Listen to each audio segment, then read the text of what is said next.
Hello साथियों, स्वागत है आप सभी का आईटी एग्जाम में। साथियों, रेलवे डिपार्टमेंट की ओर से एक और नई भर्ती आ चुकी है। ये रेलवे अप्रेंटिस भर्ती एक और गोरखपुर की ओर से निकाली गई है डियर यहाँ पर। ठीक है, देखो रेलवे डिपार्टमेंट क्या कर रहा है, अब भर्तियों में भर्ती निकालनी स्टार्ट कर दी है रेलवे डिपार्टमेंट। और भी काफी सारे जोन रह रहे हैं जहां से भर्ती निकलनी अभी बाकी है। तो आप तैयार रहिए। भर्ती जो है भैया यहाँ पर ऑल इंडिया कैंडिडेट के लिए है। और जो रेलवे गोरखपुर है, यहाँ से भर्ती निकाली गई है। फॉर्म इसके 25 तारीख से स्टार्ट हो चुके हैं। ठीक है, अगर मैं बात करूँ फॉर्म की, तो फॉर्म 25 तारीख से स्टार्ट हो चुके हैं, यानी कि 25 नवंबर से। और यहाँ पर 24 दिसंबर तक आप फॉर्म भर पाओगे, यानी कि पूरा 1 महीने का टाइम आपको यहाँ पर दिया जा रहा है। क्लियर है? अब देखो अलग-अलग वर्कशॉप से डियर यहाँ पर जो भर्ती है वो आप लोग देख सकते हैं। टोटल अगर मैं पद की बात करूँ, तो टोटल जो पोस्ट निकाली गई है वो निकाली गई 1104 पद हैं टोटल। ठीक है ना? बेसिकली मैं सारी चीज़ें इसमें नोटिस में बता दूँ क्लियर करके, है ना? कौन-कौन सी ट्रेड को मौका दिया गया है, फाइनली आप भर पाओगे। ठीक है? काफ़ी सारे छात्र बोलते हैं कि सर रेलवे से अप्रेंटिस तो हम कर लेते हैं, है ना? आप बोलते हो कि सर फ़ायदा मिलता है, तो फ़ायदा कहाँ मिल तो रहा नहीं है। तो फ़ायदा तभी मिलेगा जब भर्तियाँ आएँगी, है ना? काफ़ी सारे छात्रों ने जिन्होंने अब तक भई 5 साल हो गए रेलवे डिपार्टमेंट की वैकेंसी आए, है ना? अब 5 साल में अब देख लो हर साल स्टूडेंट निकलते हैं, ठीक है ना? अप्रेंटिसशिप करके। अब आप देख लो कितने स्टूडेंट हर साल लगभग 10-12 हज़ार वैकेंसी निकालता है रेलवे डिपार्टमेंट अप्रेंटिसशिप की, है ना? 12 पंजे 60 लगभग 50-60 हज़ार स्टूडेंट तो यही हो गए ना, जो अब तक वेट कर रहे हैं रेलवे अप्रेंटिसशिप का, ठीक है ना? तो इस रीज़न थोड़ी भीड़ इकट्ठी हो जाता है, इस रीज़न थोड़ा-सा कट ऑफ थोड़ा-सा हाई जाता है इन छात्रों का भी अब जाने लगा है, ठीक है ना? लेकिन जो जनरल छात्र होते हैं नॉर्मली जो 10th के बेस पर भरते हैं, उनकी अपेक्षा ये तो बहुत डाउन जाता है, ठीक है? तो इस रीज़न से बोलता हूँ यदि रेलवे में आपको गवर्नमेंट जॉब चाहिए, है ना? कम नंबर पे, है ना? तो आप रेलवे से अप्रेंटिस ज़रूर करना, यदि आपका नंबर आता है तो, ठीक है ना? अब नंबर आना भी इसमें थोड़ा-सा भई आसान काम नहीं है कि आसान है कि नंबर आ जाएगा। तो ध्यान रखना बाकी आप इसमें अप्लाई ज़रूर करवाना यदि आपकी इसमें ट्रेड है तो, ठीक है ना? नंबर 1 पे, देखो यहाँ पर अलग-अलग वर्कशॉप से वैकेंसीज़ हैं। आपको सबसे पहले मैं बात कर लेता हूँ, फिटर वाले छात्र भर पाएँगे, वेल्डर वाले, इलेक्ट्रीशियन, कारपेंटर, पेंटर, मशीनिस्ट, ठीक है ना? तो ये जो छात्र हैं, ये इसमें अप्लाई कर पाएँगे। दूसरी जो वर्कशॉप है, इसमें कौन-कौन है? फिटर है ना? जो सिग्नल वर्कशॉप गोरखपुर की है ना? और इसमें मशीनिस्ट वाले, वेल्डर वाले, कारपेंटर, टर्नर, फिर इसमें जो आपका ब्रिज है, उसमें ब्रिज वर्कशॉप है। इसमें फिटर वाले, मशीनिस्ट वाले, वेल्डर वाले, ठीक है? अपनी ट्रेड अभी यहाँ पर देख लो क्योंकि बाद में आप मेरे को कमेंट करते हैं कि सर ये ट्रेड है या फिर नहीं है, तो मैं अभी बता रहा हूँ आपको कौन-कौन सी है, ठीक है? इसमें यहाँ पर जो मैकेनिकल वर्कशॉप होगी इज्जत नगर की, इसमें fitter, welder, carpenter, electrician, painter. अब डीज़ल सीट से होगी, इसमें इलेक्ट्रीशियन वाले हैं, मैकेनिकल डीज़ल वाले हैं। जो यहाँ पर वेगन इज्जत नगर है, इसमें फिटर वाले छात्र ओनली भर पाएँगे। तो ये अलग-अलग जो है वैकेंसीज़ यहाँ पर दे रखी हैं डिपार्टमेंट की ओर से। आप लोगों को इन वैकेंसीज़ पर डियर फ़ोकस करना है, ठीक है ना? टाइम पीरियड की अगर मैं बात करूँ भाई, तो आपका 1 साल का यहाँ पर टाइम पीरियड रहेगा, यानी कि 1 साल की आपकी जो है ट्रेनिंग करवाई जाएगी, ठीक है? तो यहाँ पर आपने देख लिया, उसके बाद अगला जो आता है यहाँ पर और देखो यहाँ पर एक लखनऊ वैकेंसी है, जैसे फिटर, वेल्डर, कारपेंटर, जो ट्रिमर वाले छात्र हैं उनको मौका दे दिया गया है, ट्रिमर के जो छात्र होते हैं उनको मौका दिया गया है। उसके बाद बाकी जो बेसिकली मैंने आपको बता दिया, जो ट्रेड मैंने बताई है, वही ट्रेड है अभी जो मैंने आपको बता दी।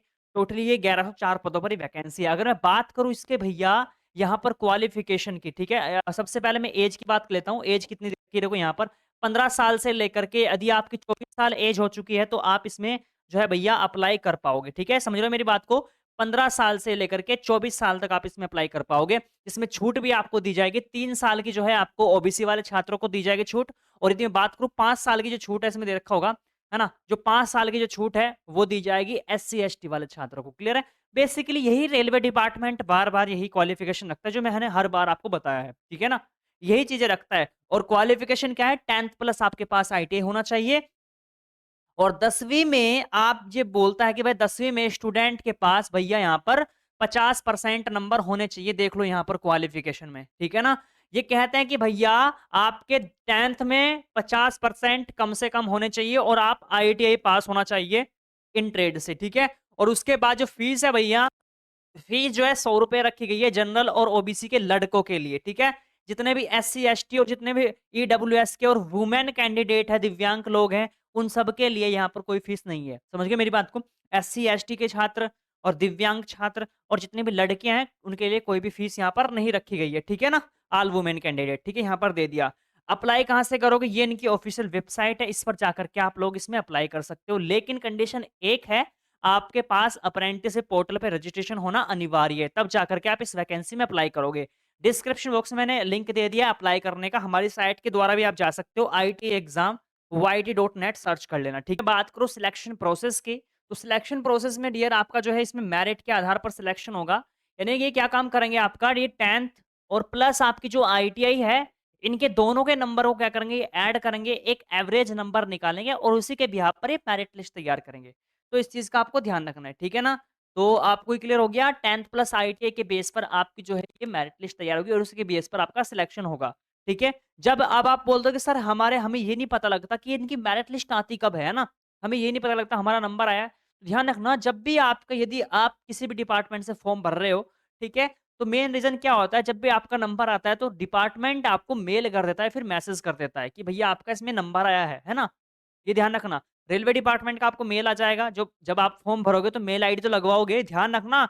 यही चीज़ मैं आपको हमेशा बोलता हूँ कि फॉर्म भरवाते समय अपना मोबाइल नंबर और अपनी ही ईमेल आईडी डलवाया करो। आप जब जनसेवा केंद्र पर जाते हो तो वो अपनी ईमेल आईडी डाल देता है ना? ओटीपी के चक्कर में। तो इस चीज़ का आपको हमेशा ध्यान रखना अपनी ही ईमेल आईडी डलवाओ और अपना ही फ़ोन नंबर डलवाओ। तब जाकर के आप पता लग जाए कि हाँ भैया हमारा नंबर आया है फिर नहीं। क्योंकि जब इनकी मेरिट लिस्ट आती है तो आपको मेल कर देता है डिपार्टमेंट कि हाँ नंबर आ गया। बाकी आप हमारी वेबसाइट पे ट्राई किया करो, हमारी वेबसाइट पर हम मेरिट लिस्ट डालते रहते हैं, ठीक है? और इसके अलावा आप टेलीग्राम ग्रुप जॉइन कर लेना, ठीक है? टेलीग्राम पर मैं डालता रहता हूँ कि मेरिट लिस्ट इस-इस की आ गई है, आके चेक कर लो, ठीक है? टेलीग्राम ज़रूर जॉइन कर लेना क्योंकि वीडियो तो हो सकता है मैं क्रिएट करूँ या ना करूँ, लेकिन टेलीग्राम पर बता देते हैं कि भैया मेरिट लिस्ट आ गई। तो टेलीग्राम ग्रुप जिसने जॉइन नहीं किया है, डिस्क्रिप्शन बॉक्स में लिंक दे रखा है, डाउनलोड कर लो या फिर आप एप्लीकेशन डाउनलोड कर सकते हो आईटी एग्ज़ाम का, वहाँ पर मैं बता दूँगा, ठीक है ना? इस चीज़ को ध्यान रखना। ये चीज़ें जो होती है सोचने वाली क्योंकि बाद में फिर आप लोग दिक्कत करते हो कि हाँ, मेरा नंबर आया ही नहीं है ना? ऐसी चीज़ें बहुत सारे छात्रों के साथ ऐसी चीज़ें होती हैं, क्लियर है? तो इन छोटी-छोटी चीज़ों का ध्यान रखा करो। अब तक सभी छात्रों को क्लियर हो चुका होगा, इस वैकेंसी को आप अप्लाई कर सकते हो। ये गोरखपुर से है डियर, ठीक है? तो आप सभी छात्र इसमें अप्लाई करना, जिन-जिन की यहाँ पर ट्रेड दे रखी हैं, तो आप इसमें अप्लाई करना क्योंकि हो सकता है भैया क्योंकि वैकेंसीज़ काफ़ी सारा निकलने वाली है और है डिपार्टमेंट की ओर से, रेलवे काफ़ी सारी वैकेंसी और निकालने वाला है, ठीक है? इस रीज़न थोड़ी कट ऑफ भी डाउन जा सकती है, ठीक है? तो अप्लाई ज़रूर करना यदि आप किसी और डिपार्टमेंट से फिलहाल अप्रेंटिसशिप कर रहे हो, है ना? और यदि आपका रेलवे डिपार्टमेंट नंबर आ जाता है, फिर आ गया है, तो वहाँ से आप उस चीज़ को हटवा दो, है ना? और यहाँ से रेलवे से अप्रेंटिसशिप कर सकते हो ऐसा, ठीक है ना? काफ़ी सारे छात्र ऐसे कमेंट करते हैं कि सर मैं तो फिलहाल अप्रेंटिसशिप कर रहा हूँ, ये कर रहा हूँ, है ना? तो आप ऐसा कर सके अपना रेलवे से अप्रेंटिसशिप कर सकते हो। टाइमिंग आपके पास 1 मंथ का है, ठीक है? तो 25 तारीख से फॉर्म स्टार्ट हो चुके हैं, 24 तारीख तक अप्लाई करोगे। अप्लाई ये भी करवा लेना क्योंकि बाद में क्या होता है इनकी साइट फिर डाउन हो जाती है, इस रीज़न से छात्र क्या होते हैं फिर अप्लाई नहीं कर पाते, ठीक है? तो इस चीज़ में आप अप्लाई करवाना डियर। कोई भी सवाल बनता है तो मेरे को लास्ट में ज़रूर कमेंट करना और अप्लाई करवाने के लिए आप एक काम करना टीम को कॉल कर लेना, हमारी टीम का नंबर आपके पास होगा ही, नहीं है तो डिस्क्रिप्शन बॉक्स में दे रखा है। उनसे कॉल करके भी आप फॉर्म को फिल अप करवा सकते हैं। बट ध्यान रखना अप्रेंटिसशिप पोर्टल पे रजिस्ट्रेशन ज़रूर करवा लेना, ठीक है? चलिए, तो आज की वीडियो को यहीं पर समाप्त करता हूँ, मिलता हूँ अगली वीडियो में साथियों आज के लिए इतना ही, धन्यवाद।